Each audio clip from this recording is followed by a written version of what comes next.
Hello my lovely viewers, welcome back to my channel life with Sanjukta. আর আমি চলে এসেছি আবারও একটা নতুন ভিডিও নিয়ে। ত্রিপুরা ট্রিপ আমাদের কমপ্লিট, আর আজকে চলে এসেছি একটা রবিবারের সকাল নিয়ে। আজকের দিনটা কি করলাম, কি বানালাম, সবটাই তোমাদের সঙ্গে শেয়ার করব। সকালবেলা উঠে রোজ যে কাজগুলো করি সেগুলোই প্রথমে করে নিচ্ছিলাম। দেখো আজকের দিনটা ঠিক কতটা সুন্দর ছিল। সকালবেলা ঘুম থেকে উঠে ব্রাশ করে সবার ফার্স্টেই আমি একটা ডিটক্স ড্রিঙ্ক খেয়ে থাকি। তো আজকের ড্রিঙ্কটা ছিল কাল রাতে চিয়া সিড ভিজিয়ে রেখেছিলাম জলে। সকালে সেটার মধ্যে অল্প একটু লেবুর রস আর অল্প একটু মধু মিশিয়ে খেয়ে নিয়েছিলাম। যদিও এটা রেগুলার খাই না, কোনোদিন শুধু লেবু মধুর জলও খাই, কোনোদিন একটুখানি ফ্ল্যাক্সিড ভিজিয়ে খেয়ে নিই। আর শুধু নিজে খেলে তো চলবে না, সঙ্গে বাকিদেরকেও খাওয়াতে হবে। আর সেই বাকিদের মধ্যে সবচেয়ে ইম্পর্টেন্ট যারা, তারা হচ্ছে আমার এই গাছগুলো। এই গরমের দিনে ওদেরকে অল্প একটু জল না দিলে সকাল সকাল ওরা বেচারা সারাদিন থাকবে কি করে। সেই কারণে এখন আমি গাছগুলোতে অল্প করে জল দিয়ে নিচ্ছি। যদিও এখন দুবেলা জল দিই না, যা ওয়েদার ছিল এই সময়টা, তখন ওই একবার করেই জল দিই। তবে মাঝে যে খুব গরম পড়েছিল সেই সময় কিন্তু ওদেরকে দুবেলাই জল দিতে হতো। গাছে জল দেওয়া কমপ্লিট, আর এবার হলো স্নান করে ফ্রেশ হওয়ার পালা। স্নান করে আমি নিয়েছি, এখন একটু ফ্রেশ হয়ে নিচ্ছি। আজকের ভিডিওর টাইটেলটা দেখে তো তোমরা বুঝতেই পারছো যে আজকের ভিডিওটা একটা কুকিং ভিডিও হতে চলেছে। আর সেই কুকিংটা আমি স্টার্ট করব আর কিছুক্ষণের মধ্যে, আর পুরো রেসিপিটাই তোমাদের সঙ্গে শেয়ার করব।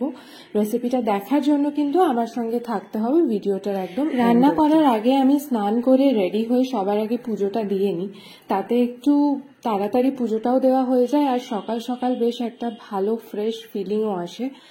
তো রেডি হয়ে এখন আমি চলে এসেছি পুজো দেওয়ার জন্য। আজকে তো খুব বড় করে সেরকম কিছু পুজো না, রেগুলারের যে ডেলি পুজো করা হয় সেটাই আজকে করব। প্রসাদ ঠাকুরকে অলরেডি দেওয়া হয়ে গেছে, ফুল ঠুলো দিয়ে সমস্ত সাজিয়ে নিয়েছি। এখন শুধুমাত্র একটু প্রদীপ জেলে ধূপ জেলে একটু আরতি করে পুজোটা কমপ্লিট করে নেব।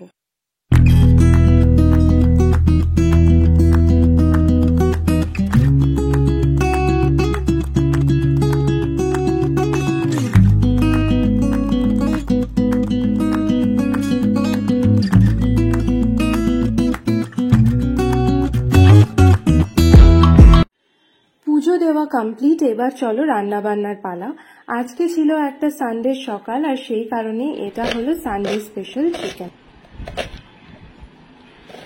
প্রথমেই দেখো পেঁয়াজগুলোকে কুচিয়ে নেওয়া হচ্ছে। সানডে দিন আমি আমার হাজব্যান্ড আমরা দুজনে একসাথে মিলেই জেনারেলি রান্না করে থাকি। আর যে কোনো ননভেজ আইটেম, চিকেন হোক বা মাটন বা ফিশ, এগুলো আমার হাজব্যান্ডরা রান্না করতে ভীষণ পছন্দ করে, তাই আমারও অনেকটা হেল্প হয়ে যায়। পেঁয়াজ কুচোনোর পরে এখানে নিয়ে নিয়েছি কাঁচা লঙ্কা, আদা, রসুন আর টুকরো টুকরো করে কেটে রাখা কিছু টমেটো। পেঁয়াজটা কুচোনো হয়ে গেলে আলুগুলোর খোসা ছাড়িয়ে একটু বড় বড় এরকম সাইজ করে আলুটা কেটে নিতে হবে, আর ভালো করে জলে ধুয়ে পরিষ্কার করে নিতে হবে। রান্না করার উপকরণগুলো কেটে ধুয়ে ভালো করে রেডি করা হয়ে গেছে। তো এবার ওভেনে একটা কড়াই বসিয়ে তার মধ্যে পরিমাণ মতো সর্ষের তেল দিয়ে গরম করতে হবে। এখানে আমি সর্ষের তেল ইউজ করছি, তোমরা চাইলে রিফাইন্ড অয়েল ইউজ করতে পারো, তবে এটুকু বলতে পারি সর্ষের তেলের টেস্ট কিন্তু রিফাইন্ড অয়েলে আসবে না। কেটে রাখা আলুগুলোর মধ্যে নুন আর হলুদ ভালো করে মাখিয়ে নিতে হবে, আর তারপরে সেইগুলোকে তেলে ছেড়ে খুব সুন্দর করে ভেজে নিতে হবে। আলু ভাজাটা একটা খুবই ইজি জিনিস লাগলে এটা কিন্তু এই রেসিপিটার বেশ একটা ইম্পর্টেন্ট পার্ট। আলুটা যত সুন্দর ভাজা হবে তারপরে সেটা ঝোলে গেলে ততটাই ভালো কিন্তু খেতে হবে। কাঁচা কাঁচা থাকলে সেই টেস্টটা অতটা পাওয়া যায়। আলুটা ভাজা হতে হতে তোমাদেরকে বলি, এই ভিডিওটার নাম হঠাৎ করে দ্য সানডে চিকেন কেন রাখলাম। ছোট থেকেই স্পেশালি আমরা বাঙালিরা খুব এক্সাইটেড থাকি সানডেতে বাড়িতে কি রান্না হবে, আর তার মধ্যে চিকেন, মাটন এগুলো তো কমন। চিকেনটা একটু বেশি কমন বলতে গেলে। আমার কেন জানি না মনে হয় প্রত্যেকের বাড়িতে এই চিকেন রান্না করার স্টেপে না একটু কিছু আলাদা থাকে, আর সেই কারণে প্রত্যেকের বাড়িতে একটা ডিফারেন্ট টেস্টের চিকেন খেতে পাওয়া যায়। তো সেই কারণেই ভাবলাম আমার বাড়ির সানডে চিকেন কিভাবে বানানো হয় সেটাই তোমাদের সঙ্গে শেয়ার করি। যদিও সবসময় এক প্রসেস তো ফলো হয় না, তবে মোটামুটি সিমিলার প্রসেসটা তোমাদেরকে দেখাচ্ছি। ভাজা আলুগুলোকে তুলে নেওয়ার পর তেলের মধ্যে গোটা গরম মশলা আর অল্প একটু চিনি ফোড়ন দেওয়া হবে। এই চিনিটা ফোড়ন দিলে চিনিটা ক্যারামেলাইজ করে আর সেখান থেকে গ্রেভির কালারটা কিন্তু খুব সুন্দর আসে।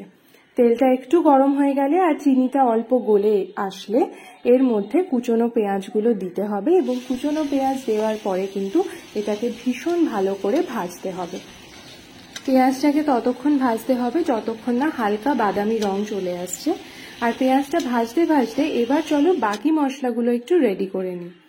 তো মশলাগুলো তো আগে থেকেই সমস্ত কিছু কেটে রাখা আছে, এখন সব কিছুকে একসঙ্গে মিক্সচার গ্রাইন্ডারে দিয়ে দেব। আগে তোমাদেরকে যা যা দেখিয়েছিলাম তাই আছে, শুধু এর মধ্যে এক্সট্রা অ্যাড করেছি কয়েকটা শুকনো লঙ্কা। এই সমস্ত কিছু দিয়ে ভালো করে মিক্স করে নিতে হবে। আর এরপরে চলো মাংসটা রেডি করি। মাংসর মধ্যে অল্প একটু হলুদ আর নুন মাখিয়ে রেখে দিতে হবে। এছাড়া অন্য কোনো রকম ম্যারিনেশন কিন্তু দরকার নেই এই রেসিপিটার জন্য।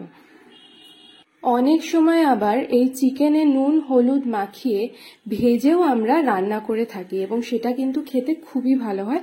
আমার স্পেশালি পার্সোনালি সেটা বেশি পছন্দ, তাই তোমরা যদি চাও চিকেনটাকে কিন্তু ভেজেও এই রেসিপিতে ইউজ করতে পারো। পেঁয়াজটা ভাজা হয়ে গেছে এবং তার মধ্যে এক্ষুনি যে মশলাটা তৈরি করলাম সেটাকেও দিয়ে দিয়েছি। মনে রাখবে মিক্সিতে যখন তোমরা গ্রাইন্ড করবে খুব বেশি পেস্ট করার কিন্তু দরকার নেই, অল্প একটু আধা আধা পেস্ট হলে সেটার টেস্ট আরও বেশি ভালো আসে। মশলাটাকে পেঁয়াজের সঙ্গে মিশিয়ে ভালো করে কষিয়ে নিতে হবে এবং কষানো হয়ে যাওয়ার সাথে সাথেই এর মধ্যে দিয়ে দিতে হবে নুন হলুদ মাখিয়ে রাখা চিকেনগুলোকে দিয়ে এবার আসছে মেন কষানোর সময়। এখন কিন্তু বেশ হাতে একটু সময় নিয়ে ভালো করে চিকেনটাকে মশলার সঙ্গে কষিয়ে নিতে হবে। চিকেনটাকে মশলার সঙ্গে 2-3 মিনিট একটু ভালো করে নেড়ে চেড়ে নেওয়ার পরে এর মধ্যে কুচিয়ে রাখা যে টমেটোগুলো ছিল সেগুলোকে দিয়ে দিতে হবে এবং আবারও সেটাকে ভালো করে মিক্স করে নিতে হবে। চিকেনটা থেকে যখন অল্প করে জল ছাড়া শুরু হবে সেই সময় এর মধ্যে কিন্তু বাকি মশলাগুলো আস্তে আস্তে দিতে হবে। দেখো চিকেনটা বেশ ভাজা ভাজা হয়ে এসছে, চিকেন থেকে কতটা জলও ছেড়ে গেছে। এরপর এর মধ্যে বেসিক যে মশলাগুলো আমরা রোজকার ইউজ করে থাকি, যেমন হলুদ গুঁড়ো, শুকনো লঙ্কার গুঁড়ো, জিরের গুঁড়ো, ধনের গুঁড়ো, এই সমস্তগুলো একে একে করে দিয়ে দিতে হবে। এখানে আমি শুকনো লঙ্কার গুঁড়ো নর্মাল যেটা ঝালের গুঁড়ো সেটাও দিয়েছি, তার সঙ্গে কাশ্মীরি রেড মির্চ পাউডার একটু দিয়েছি কালারের জন্য। তোমরা চাইলে তোমাদের টেস্ট অনুযায়ী ইউজ করবে। আমার বাড়িতে সবাই একটু বেশি ঝাল খেতে পছন্দ করে, সেই কারণে ঝালটা আমি একটু বেশিই দিয়ে থাকি। এরপর মশলাগুলোর সঙ্গে চিকেনটাকে খুব ভালো করে কষিয়ে নিতে হবে যতক্ষণ না মশলা থেকে তেলগুলো ছেড়ে আসছে।